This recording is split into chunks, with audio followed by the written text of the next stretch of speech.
Boa tarde, prezados alunos do Colégio Seta, Ângulo Itaí. Nós vamos dar continuidade às nossas aulas, hoje módulo 9 e 10 da página 222, certo? Do nosso caderno 9, ok? As aulas 8 e 7 são relacionadas a hidrólise salina. Vocês poderão fazê-las também e a gente depois pode passar para vocês as respostas para conferir se está tudo certo e tirar dúvida depois, ok? É importante a gente dar continuidade para a gente não atrasar o nosso conteúdo, né? Muito bem, quando nós temos uma situação de equilíbrio, como o próprio nome está falando, de solubilidade, você vai perceber no seu sistema a existência de uma parte solúvel e uma parte sólida. Então você tem aqui uma equação representada carbonato de sólido, cálcio sólido, as duas semisetas, né, representando o equilíbrio. Eu tenho cátion cálcio, tenho cátion carbonato, ânion carbonato, né? Cátion cálcio, ânion carbonato. Muito bem. O que vai acontecer? Você vai perceber que nesse sistema nós vamos ter uma parte dissolvido e vai ter uma parte precipitado. Então existe um chamado equilíbrio químico aí. E você pode calcular qual vai ser então o seu produto de solubilidade, ou simplesmente KS, que é a constante de solubilidade, tá? Quando você fala solubilidade, o que importa são as concentrações molares de quem está em solução, não de quem precipitou. Então você vai colocar aqui na sua formulinha aí, produto de solubilidade é igual à concentração molar do seu cátion que está dissolvido, vezes a concentração molar do seu ânion. Se o coeficiente aqui é 1 para 1, então também está elevado a primeira, tá? Muito bem. Então vamos ver isso na prática. Um determinado composto iônico apresenta uma solubilidade igual a 2 gramas para cada 100 ml a temperatura de 25 graus Celsius, tá? No experimento, foram adicionados exatamente 100 ml de água num becker, e a seguir, esse sal foi sendo adicionado aos poucos ao sistema. A cada adição de sal, o sistema foi vigorosamente agitado. Sobre esse experimento, responda. Muito bem, vamos ver o que acontece. Eu sei que a solubilidade do meu composto iônico é 2 gramas dele para cada 100 ml de água, a 25 graus Celsius. O que vai acontecer se eu colocar simplesmente 1 grama? Eu vou ter um composto, uma solução, quer dizer, saturada ou insaturada. Eu vou ter abaixo do meu limite máximo, né?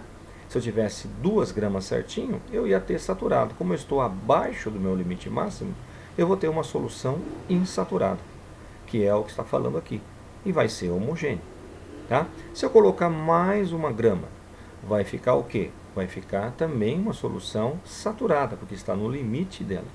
Ele pode dissolver até 2 gramas para cada 100. Se eu colocar então 2 gramas, ele vai dissolver tranquilamente. Não vai sobrar nenhum corpo de chão, nem corpo de fundo.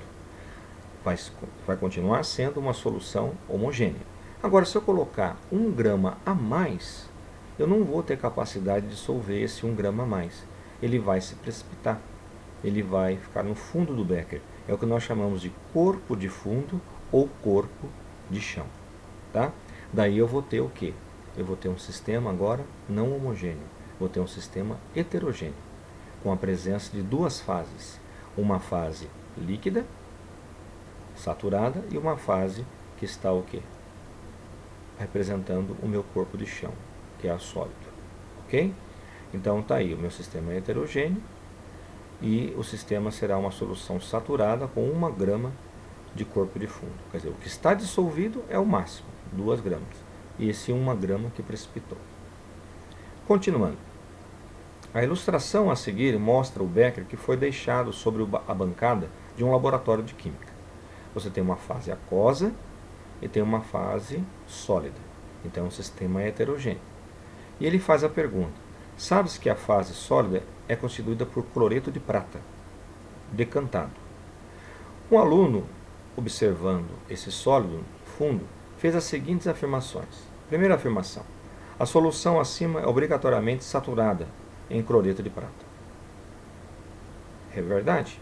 Se está totalmente dissolvido, o que está dissolvido aqui representa a solução saturada. É verdadeiro. Se há sólido decantado, então a solução é saturada. Olha bem, para a interpretação de texto. Se há sólido decantado, então a solução, o que está dissolvido, continua sendo saturado. Quer dizer, está com o máximo dele que pode ter. Realmente está certo. E por último, o cloreto de prata, que está dissolvido, se encontra na forma de Ag+ aquoso e Cl- aquoso. Também está correto. Tá? Então, 1, 2 e 3 estão corretas. Muito bem. Vamos continuar. Escreva as equações químicas dos equilíbrios de solubilidade e a expressão de constante desses equilíbrios para o seguinte sistema. Então, olha que facinho. Vai entrar na minha expressão de Ks ou Kps somente quem está solúvel, somente quem está em solução. Então, se eu tenho o meu equilíbrio representado aqui, esse equilíbrio vai ter Ag+ aquoso e Cl- aquoso. Quem que vai entrar na minha expressão? Somente Ag+ e Cl-. Então, a minha expressão fica Ks igual a concentração de prata, elevado à primeira, vezes a concentração de cloro, elevado à primeira também. Por que eu estou falando a primeira? Porque o número que está aqui na frente subentende que é 1, então é o mesmo número que você vai levar aqui. É a ordem do seu equilíbrio. Mesma coisa vai acontecer com o sulfato de bário. E a mesma coisa vai acontecer também com o hidróxido de amônio. O único detalhe é que agora você tem 3 OH.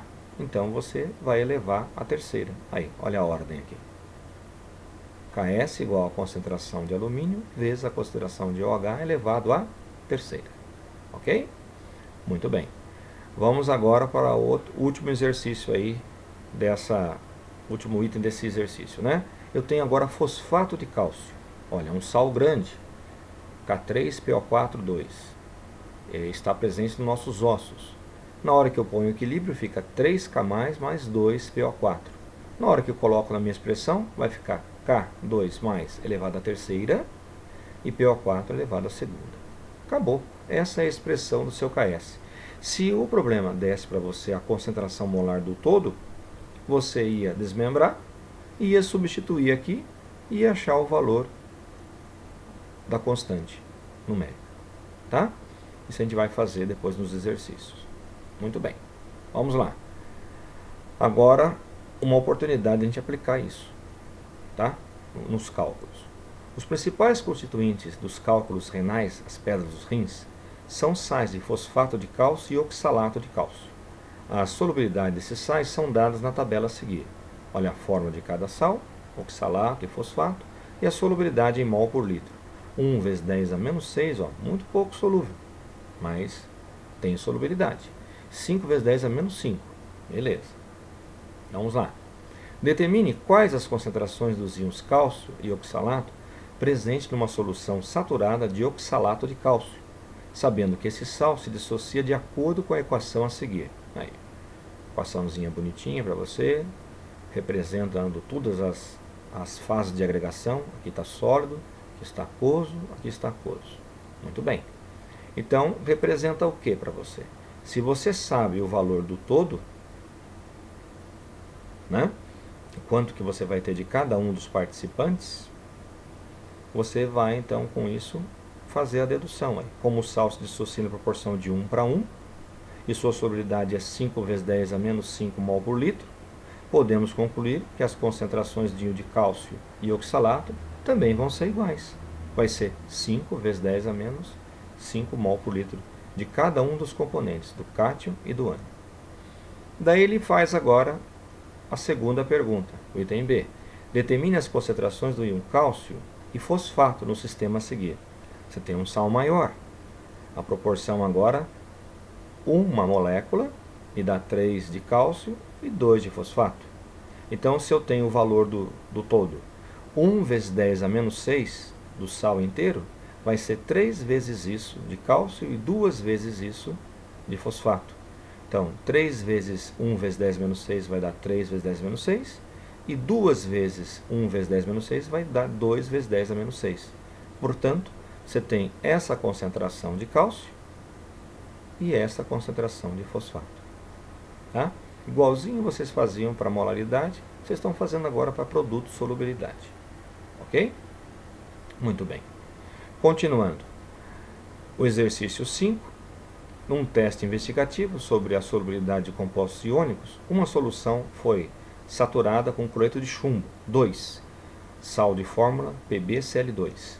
Lembrando, né, é um sal tóxico, tudo tem chumbo, pode dar saturnismo, uma doença que ataca o sistema nervoso central, paralisia os membros inferiores e posteriores e leva o cérebro à loucura, né, contaminação por chumbo, chamado saturnismo. Neste experimento, o sal foi adicionado aos poucos a 1 litro de água destilada, de tal modo que após algumas adições, ele não mais se dissolvesse e precipitasse no fundo do recipiente.